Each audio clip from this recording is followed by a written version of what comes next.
Budget का हो हल्ला भी खत्म हो गया। केंद्रीय वित्त मंत्री और बीजेपी नेत्री निर्मला सीतारमण ने गुरुवार को संसद के संयुक्त सत्र में सरकार का अंतरिम बजट पेश किया। ये सरकार का 6वां बजट रहा। इस वित्त विधेयक 2024 में निर्मला सीतारमण ने कोई बड़ी घोषणाएं नहीं की। बजट पेश होने के बाद विपक्ष ने सरकार को जमकर घेरा। कहा सरकार ने बड़ी ही चतुराई से अपना पल्ला झाड़ लिया। विपक्ष के आरोप अपनी जगह पर सही हैं, क्योंकि निर्मला सीतारमण ने 8 हफ्ते पहले ही कह दिया था कि माफ कीजिएगा, इस बजट में किसी भी प्रकार के लोक लुभावने वादे नहीं किए जाएंगे। तो अब सवाल है, इस अंतरिम बजट में आखिरकार किन बातों पर फोकस किया गया? बजट को पेश करने का मतलब क्या रहा? आपको यानी आम आदमी को इस बजट में क्या दिया गया? हम आपको बजट की मुख्य बातें बता रहे हैं, जिससे कि आप समझ सकें कि आपके पाले में क्या आया, क्या नहीं। अंतरिम बजट 2024 की खास बातें। आम आदमी से पड़ने वाले टैक्स में कोई बदलाव नहीं किया गया। कॉर्पोरेट टैक्स घटाकर 22% कर दिया गया। 3 करोड़ महिलाओं को लखपति बनाने का लक्ष्य रखा गया। सर्वाइकल कैंसर को रोकने के लिए 9 से 14 साल की बच्चियों को फ्री टीका लगाया जाएगा। किसानों की फसलों की एमएसपी का दायरा नहीं बढ़ाया गया। किसान सम्मान निधि में भी कोई इजाफा नहीं किया गया। एग्रीकल्चर सेक्टर की फंड में महज 2% की ही बढ़ोतरी की गई। शिक्षा और रोजगार में महज 1 लाख करोड़ के कॉर्प्स फंड का ऐलान किया गया। डिफेंस फंड में पिछले साल के मुकाबले 3.4% की बढ़ोतरी की गई। इंफ्रास्ट्रक्चर सेक्टर में मेट्रो और नमो भारत प्रोजेक्ट को बढ़ाने का दावा किया गया। सरकार की कमाई और खर्च का हिसाब दिया गया।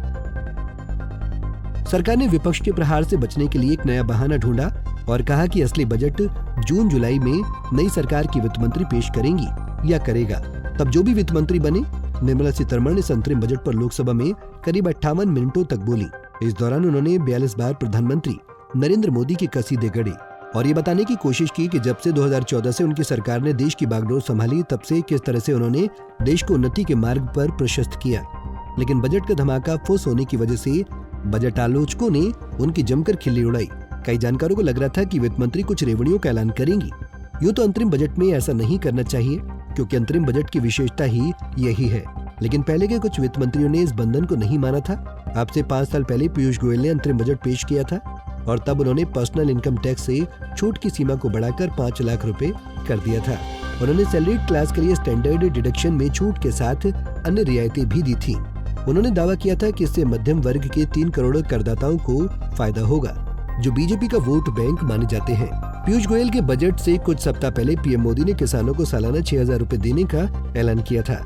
इस योजना को तेलंगाना की रायतू बंधु, ओडिशा की कालिया और राहुल गांधी के चुनाव जीतने पर हर किसान परिवार को 72,000 रुपए देने के वादे के मुकाबले में लाया गया था।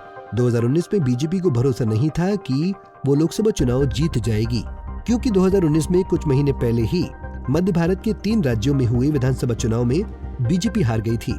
पीएम मोदी अभी के अपने राजनीतिक भाषणों में अक्सर कहते हैं कि विपक्ष मुफ्त की रेवड़ियां बांटकर वोट बटोरने की कोशिश करता है और बीजेपी अपनी परफॉर्मेंस के दम पर चुनाव जीतती है। निर्मला सीतारमण ने अपने अंतरिम बजट में भले ही मुफ्त की रेवड़ियां नहीं बांटी हैं, पर इसके ठीक 5 साल पहले पीयूष गोयल की तरफ से पेश किए गए अंतरिम बजट में मोदी सरकार ने मुफ्त रेवड़ियां बांटने का काम किया था। भले ही दूसरी पार्टियों की तुलना में उसने कम फ्रीवीज दिए थे। अब एक नजर डाल लेते हैं आगामी आम चुनाव पर कि मोदी सरकार से इस अंतरिम बजट 2024 से उसके मिशन 2024 पर क्या फर्क पड़ने वाला है। तो 2024 लोकसभा चुनाव से पहले देश की राजनीति के हालात बिल्कुल अलग हैं। इस बार बीजेपी राम रथ पर सवार है। उसे मिशन 24 फतेह कर लेने पर पूरा भरोसा है। पार्टी के स्टार प्रचारक नेता और देश के पीएम नरेंद्र मोदी की अप्रूवल रेटिंग 90% तक है। किसी अन्य लोकतांत्रिक देश के लीडर के लिए ऐसी रेटिंग एक सुनहरा सपना है। कुछ समय पहले हुए 5 राज्यों के विधानसभा चुनाव में राजस्थान, छत्तीसगढ़ और मध्य प्रदेश में बीजेपी ने शानदार जीत दर्ज की है। इसलिए इस अंतरिम बजट से बीजेपी की छवि पर कोई खास असर पड़ने वाला नहीं है और मोदी लहर का दबदबा एक बार फिर 2024 में देखने को मिल सकता है। Bureau report, Punjab Kesari TV.